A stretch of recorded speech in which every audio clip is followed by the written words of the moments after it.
So apparently another Russian Pantsir surface-to-air missile system had a misfire, and it was trying to hit a drone, take a drone out, but instead it kind of fired horizontally and ended up apparently impacting some guy's storefront.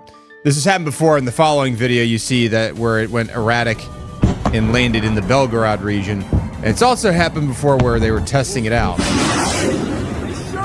You see right here, there's some Russians filming this thing. This is the Pantsir surface-to-air missile system. And for some reason, it decides to lower. Yeah, what? I've heard more Russians cursing or Ukrainians cursing in videos over the past like 3 years than I've ever heard before in the entirety of my life before that.